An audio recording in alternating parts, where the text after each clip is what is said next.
David Cone is a Kansas Citian, graduate of Rockhurst High, the Van Johnson League, and was a Major League pitcher for 17 seasons. He was a 5-time World Series champion, 5-time All-Star, and one of 3 Royals to win the Cy Young Award. In 1999, Cone authored A Perfect Game, and 20 years later, he's authored his life story. Written with Jack Curry, Full Count, The Education of a Pitcher debuted at number 13 on the New York Times bestseller list for hardcover nonfiction. Today, Cone is a color analyst for the New York Yankees television network. We caught up with him on a recent Yankees visit to Kauffman Stadium. I always wanted to ask David about his Kansas City years, and I wanted to find out how a pitcher who became as successful as he didn't play high school baseball. David talks about that and much more on Sports Beat KC, the Kansas City Stars sports podcast. I'm your host, Blair Kerkhoff. David Cone, thanks for joining us on Sports Beat KC. My pleasure, Blair. Good to be on with you. Great. Hey, so the book, Full Count, The Education of a Pitcher, written with Jack Curry. I got a copy of it yesterday. I was able to speed read, Evelyn Wood speed read through it. I was really impressed with it. It's not just, your career unfolds, as written chronologically here, but it's not just the story of David Cone's baseball life. There were chapters devoted to, umpires, to catchers. I mean, there was just a lot of different information in there, other than just the baseball life of David Cone. So let's start off by telling us what the motivation was for the book and sort of what the objective was. That was part of it. I mean, Jack Curry did such a great job, and when he approached me about doing this book, there was an immediate trust factor because I've known him for so long. He covered the majority of my career, and I just knew that I would be able to peel back some layers and get into some deeper stuff that happened to me in my career, and then also touch on some other issues, kind of some cultural issues in the game that I think are pretty relevant in today's bat flip age, and whether or not players should celebrate or show emotion or not. And there's kind of a common theme throughout the book that takes you on that kind of a journey. So we're kind of bottom line that for us. Where do you stand on the emotion? And it almost seems there's a generation gap in baseball. Yeah, it does. It does tend to break on generational lines. I use it.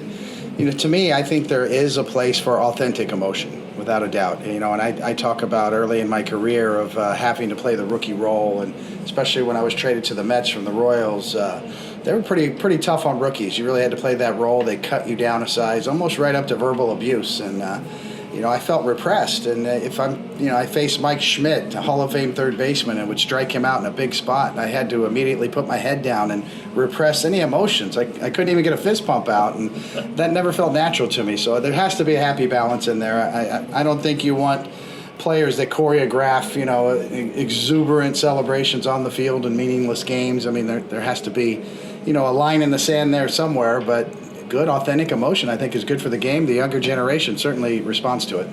Absolutely. I was going to ask you that. Do you think is it your opinion that the game would have more appeal to a younger audience if there was more emotion seen in the game? I don't think it would hurt. I mean, that's probably a little bit of a cop-out of an answer, but yes, I think it could help. I think players, you take the Royals, a young shortstop, Mondesi, is just so talented the way he runs the base and plays with passion, and I think the young Kansas City fans would really respond to him, being excited, being a big league player, playing for the Royals, showing real, true, authentic emotion. I think is something that is much needed in the game, especially for that younger generation. David, so you're a color commentator for the Yes Network, covering the Yankees, who come to Kansas City once a year, which means you get to come home once a year. And you grew up in Northeast Kansas City, and blue-collar household, right? And yes. Tell us a little bit about life on St. John Avenue. It was great. It was back in the neighborhood days when I had great friends all around, and we were outside every day. And the best memories I have are in that backyard on St. John Avenue and playing wiffle ball and pretending to hit like George Brett and just listening to Denny Matthews on the radio. I was an avid Royals fan every night, every game, and one of the best childhood memories I have is when my dad got a ladder and put it on the back of the house on St. John Avenue and put a floodlight up there so that we could play night wiffle ball games. And to this day, I still remember, those battles we had. And I was always trying to emulate somebody, whether it was Dennis Leonard, the Royals pitcher, or actually younger than that, in the mid-'70s, it was Louis Tiant in the '75 World Series. Right. He was playing for the Red Sox, and so then my backyard became Conway Park, and I was Louis Tiant, and that's how I started just to throw sidearm. And I did that my whole career, really, and I talk about that in the book, about the Royals minor league coaches kind of trying to break me of that, and some of the battles I had with some of the minor league coaches, and probably developed a little bit of a reputation for being a hothead or a hardhead. And I admit it, I own up to a lot of the behavior I had and some of the temper tantrums going back to childhood. And I think that's what makes the book kind of real and honest and a little bit raw at times. So when you get the book, read about what David Cohn has to say about Bill Fisher, who yes, the Royals, was he the pitching coach at the time, or the organization's pitching Yes, guy? he was the top dog as far as the organization goes. He was the minor league roving pitching instructor, so he covered everybody. So we had some legendary battles and hour-long bullpen sessions, which you would never see in today's game. Bill Fisher used to get me in between starts or a practice session, and we would throw for an hour, or longer, and just bark at each other and bang heads, and you can't do it this way, you have to do it this way, and then I would always come right back at him and said, what do you know, and so it was. If you know any of the Royals minor league coaches from those days, Rich Doobie Yes. was there, and he's got some pretty good stories about, there they go again, Cohn and Fisher going at it. I think people would be interested to know that you attended Rockhurst High School and didn't play high school baseball because at the time, Rockhurst didn't have baseball. But Ban Johnson was your Kansas City baseball connection as a teenager. Boyles, right? The corned beef company. Yeah, Boyle's famous corned beef. Yes. Right, that was the team. But obviously you developed into a prospect in Ban Johnson baseball. Played other sports at Rockhurst. Yes. Baseball wasn't available. You became a baseball prospect. Just take us through the scouting and the signing of David Cohn by the Royals. I was really under the radar because I was 15 years old when I started in that league, and that was a league for college players. It was 21 and under. So I was competing as a sophomore in high school against guys that were playing at the University of Kansas, Missouri, and Iowa State. And so I just barely held my own, and then once the scouts found out how old I was, then they got a little more interested. And I do remember Carl Blondo, the late scout for the Royals, was kind of on me, and he invited me to a tryout camp at Royal Stadium, and that's something. If you've ever been to a tryout camp at a major league ballpark, it is like a convention. There's 250 players, and you have to, you get 10 throws on the mound if you're a pitching prospect, and you just try to air it out, throw it as hard as you can, and maybe throw a couple of sliders or curveballs, whatever you feature. But it is just an assembly line. It's next, and you don't really get much feedback, so you don't know how you rank or how you did. But I always knew Carl Blondo was on me a little bit, and but even with that being said, I didn't know that the Royals would draft me that highly in '81 in the third round. Third round, right? Third round draft pick, and you spent 5 years in the minor leagues, and then the Royals win the World Championship in 1985. Summer, I believe June of 1986, Mark Gubicza suffers an injury.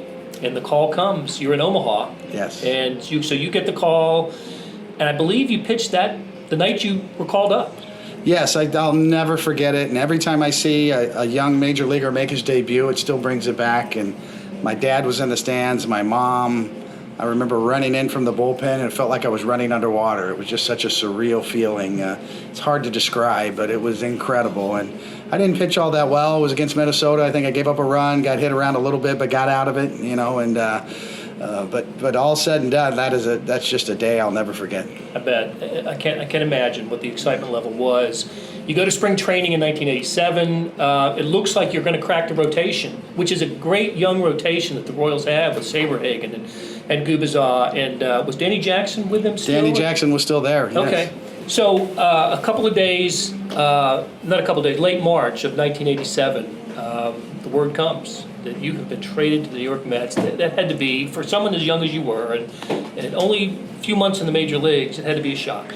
It was. I was completely floored by it. I'm the hometown kid. I'm finally going to crack the rotation. I'd spent 2 years in winter ball in Puerto Rico, pitching all year round to try to, learn my craft. And, and Billy Gardner, who was taking over as interim manager at that point for Dick Hauser, who had a brain tumor at the time, the late great Dick Hauser, told me the day before, and he told the media, he said, "Give him the glossy," which was his sort of euphemism for saying, put him in the guide, he's going to make the team. And the next day, John Sherholtz calls me in the office and told me, you've been traded. And I was so stunned, I just asked him to be quiet for a few minutes. We just sat there and looked at each other for about 5 minutes because I couldn't process what had just happened. And then I realized it was real, and then he told me what was happening, and I didn't know how to act. I went to my locker, packed up my bag, and left as quickly as I could because I thought, I didn't know how to act when you get traded. You just feel rejected, so you end up getting out of the door as quickly as possible. So here was the Kansas City kid who pitched for the Royals, lived his major league dream, was in the clubhouse of the team he grew up watching, and now you're on your way to New York. We got to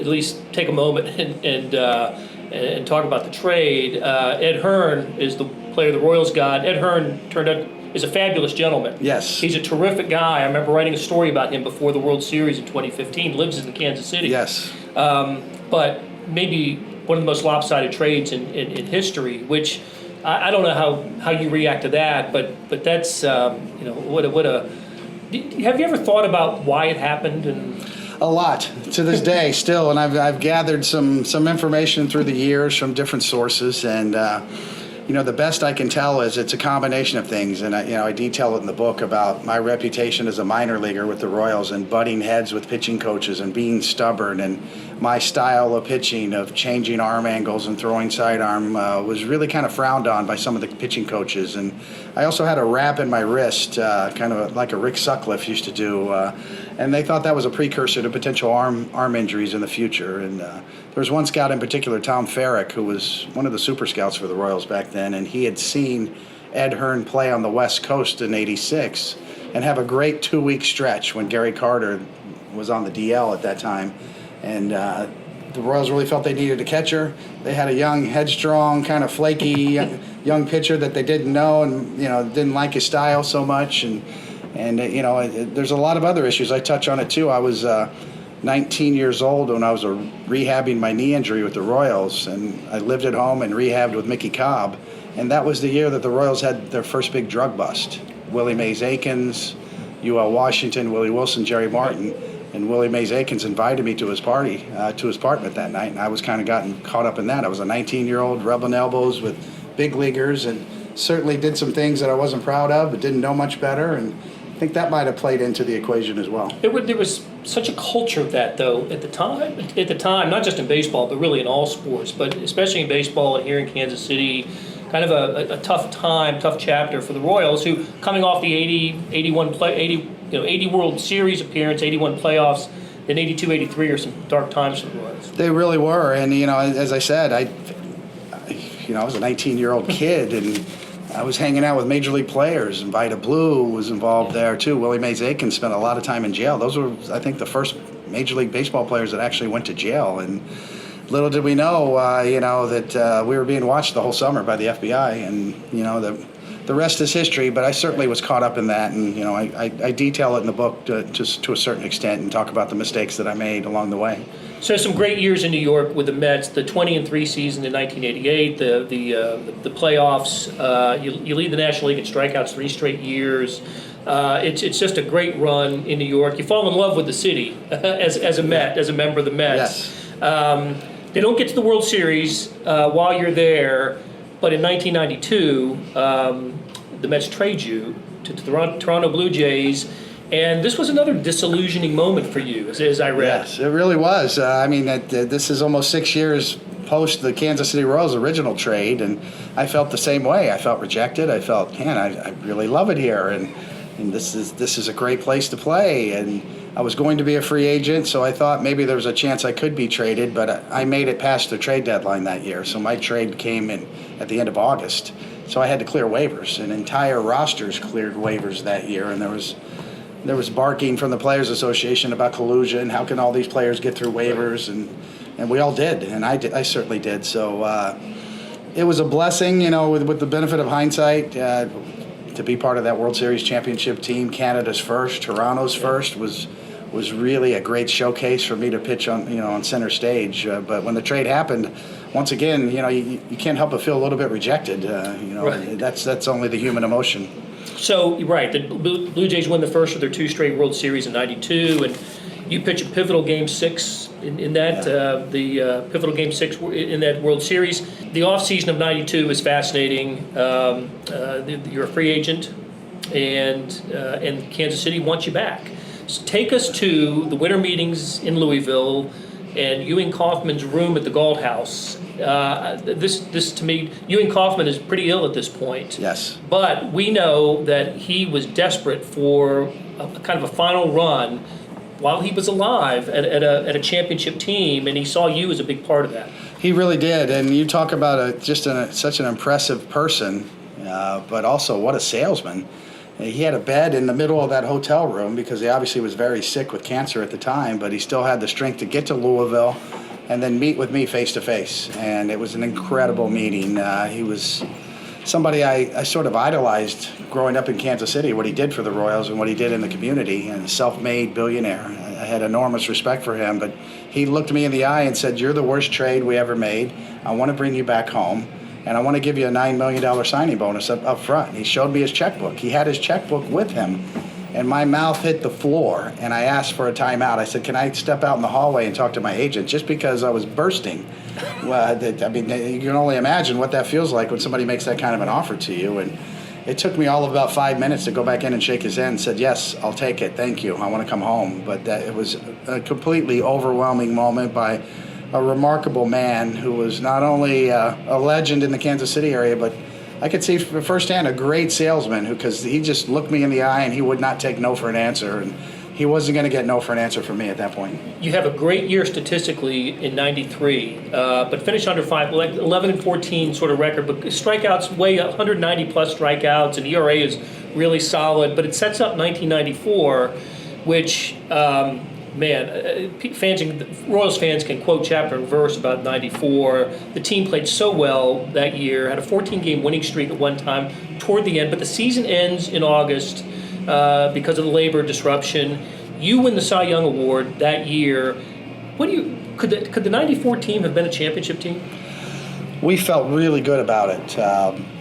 Even though on paper we probably weren't as talented as the White Sox were that year, but we were really making noise. We really felt like we had it turned around, and maybe even to the point where the organization would have given us some help, not only through the trade deadline, but then at the end of the year, we had some prospects coming up from AAA that could have helped supplement the roster. But I don't know about championship level, but we were in the hunt. We were going to play meaningful games in September again. We were going to be in a pennant race, and that's what we had hoped for, to completely turn around our fortunes. And it certainly was happening that year, and the strike was just devastating. Everything changed after that. It did, including the economics of baseball. Yes. And so you are no longer a member of the Royals after the '94 season. You go back to Toronto for half a year or so. Yes. And then, but you end up the final half of the year with the New York Yankees. In '95, the Yankees are in the playoffs. '96, of course, fantastic year with the World Series championship team. The first of 4 World Series championships for you in New York, giving you 5 in your career. The Yankees, you saw some of the greatest, I think, baseball teams of several generations, those mid-'90s to early 2000 Yankees teams. And in the middle of that, in 1999, 20 years ago, you pitched baseball's 16th perfect game. You opened the book with the 8th inning. After the 8th inning, tell us where you were. You take a perfect game into the 9th, but in the 8th inning, you were not in the dugout. I was not in the dugout, and this, that's one of the themes of the book I'm really proud of, and Jack Curry did a great job of bringing out, is kind of the vulnerability and insecurities that pitchers feel. And you would think that I would be supremely confident in that position, but I was anything but. And everybody's so superstitious. Nobody will talk to you. Nobody will look at you. It's a common story among whenever there's a no-hitter or perfect game going, and I was going nuts. I needed an outlet, and I'm 36 years old. This is the last chance I'm ever going to have to do something like this. I was fully aware of everything. So I went up in the bathroom and put my hands on the sink and had an out loud conversation with myself in the mirror. And if you would have seen me from behind, you would have thought that this guy's cuckoo. This guy's lost his marbles. And I was pretty close at that point. I mean, there was a good angel and a bad angel. The good angel is saying, you can do this. This is your day. It's Yogi Berra day. You're going to do this. And then the other part was saying, well, you better prepare yourself in case you blow it. You might hang a slider. How are you going to react in case that happens? And it was back and forth, dueling, positive and negative thoughts. And I finally just finished with one last positive thought about keep doing what you're doing, be aggressive, strike one. And went back out there and, 1, 2, 3 in the ninth and 27 up, 27 down on Yogi Berra Day. At the end of the day, I threw 88 pitches. And there was a big number 8 behind home plate because that was Yogi's number. So I don't know if you believe in the baseball gods or not, but I still wonder somebody was smiling on me. It was against the Montreal Expos. What was the last out? It was a pop-up to third base. Orlando Cabrera was the shortstop for the Expos back then, and he had a pop-up to Scott Brocious, our third baseman. And I remember not knowing how to react and just kind of dropping to my knees and putting my hands on my head, and Joe Girardi was right there with me. Very cool moment. All right, you're here because the Yankees and the Royals are opening a 3-game series. Let's talk just briefly about each team. The Yankees are second best record in the American League right now, behind the Minnesota Twins, who'd have thought. But this is, I think it's amazing where the Yankees are, as many injuries as they've had. What's the upside? What's the potential for this Yankees team? The potential is great because of almost overachieving. I mean, if you look at the Royals and the Yankees, and their records are complete opposite going into this series. I think the Royals are better than their record based on some of their young talent. Their lineup's pretty good, I think, and it's something to look forward to. And the Royals and the Yankees, on the other hand, they probably overplayed their record a little bit. Gio Urshela, out of nowhere, has given them tremendous contributions. Domingo Germán came in as maybe a AAA, going to be maybe in a bullpen piece, ends up taking over for Luis Severino and pitching like Luis Severino. So I think some of the Yankee players have played maybe over their skis a little bit to this point, but it is a great story. And when they do get healthy and get some pieces back, they're going to be dangerous in the second half because that's only going to supplement their roster. But I do believe the Royals are much better than the record would indicate at this point. Yeah, I mean, with Alberto Mondesi at short, as you mentioned, Whit Merrifield now moved to the outfield with Nicky Lopez called up. Yeah. Alex Gordon having a really nice kind of comeback season for him. Hunter Dozier doing things that we haven't seen Hunter Dozier do in the major leagues. We keep waiting for the team to turn a little bit, and it'll rest on their pitching. Yeah, it's always the pitching, without a doubt. I mean, even though I'm biased, I'm obviously a pitcher, but I think it's exciting to see this young lineup. Obviously I follow the Royals. I'll always, in my heart, be a Royals fan and be thankful for my time here, and my family all lives here, so they all keep me updated on what the Royals are doing. But I agree completely. I think there's some great young players. A nucleus is in place. Maybe you need that one big arm or that couple of big arms to come out of the minor leagues, whoever that may be. Very good. David Cone, thanks a million for joining us on Sports Beat KC. My pleasure, Blair. Thanks for having me. Links to the stories about David Cone and the Royals can be found in the show notes on kansascity.com, on the True Blue app, and on Facebook at facebook.com/trueblue. Thanks to our producers, Kathy Liu and Leah Becerra. You've been listening to Sports Beat KC, a sports podcast by the Kansas City Star. I'm your host, Blair Kerkhoff. We'll talk Kansas City sports again soon.